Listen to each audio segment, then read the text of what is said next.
কালকে France versus সুইডেনের খেলা ছিল, ফ্রান্স 3-0 গোলে সুইডেনকে হারিয়ে দিয়েছে। আর কিলিয়ান এমবাপ্পে ভাই আউটস্ট্যান্ডিং, আউটস্ট্যান্ডিং।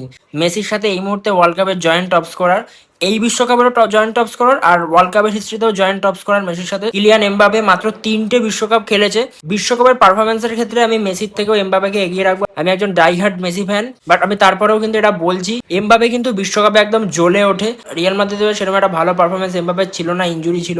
বাট বিশ্বকাপে এসে এমবাপ্পে যে পারফরমেন্সটা দেখালো, ফ্রান্সের কোচ দিদিয়ের দেশাও কালকে এমবাপ্পেকে স্যালুট করছিল। আর যা ফিনিশ করেছে, ফার্স্ট গোলটা অসাধারণ ফিনিশ, সেকেন্ড গোলটাও তাই। আর ফ্রান্স যেভাবে ফুটবল খেলছে, ফার্স্ট ম্যাচে সেনেগালকে 3 গোল, পরের ম্যাচে ইরাককে 3 গোল, নরওয়েকে 4 গোল, আর কালকে সুইডেনকে 3 গোল। মানে যেই সামনে আসছে তাকে 3-4টে করে মারছে।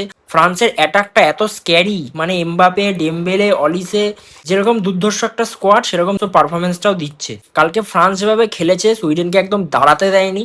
অলিসে একটা ব্যাক ভলি মেরেছিল, বারে লেগে গেল, না হলে ওইটা একটা দুর্ধর্ষ গোল হতো।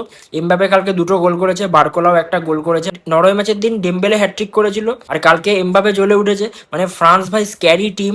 পরের ম্যাচটা প্যারাগুয়ের সাথে, প্যারাগুয়েকেও যে কটা গোল মারবে সেটাই দেখার। মানে আমার আর্জেন্টিনা আর ফ্রান্সকে দেখে একটা কথাই মনে হচ্ছে, তারা আগের বিশ্বকাপ যেখানে শেষ করেছিল ঠিক সেখান থেকেই শুরু করেছে। আর আমি কিন্তু খুব অবাক হব না যদি আবার আর্জেন্টিনা ফ্রান্স ফাইনাল হয়ে যায়। আর ফ্রান্স এখন অব্দি যেই ফুটবলটা খেলেছে, যেই টিম ফ্রান্সকে হারাবে তারাই কিন্তু বিশ্বকাপ চ্যাম্পিয়ন হতে পারবে।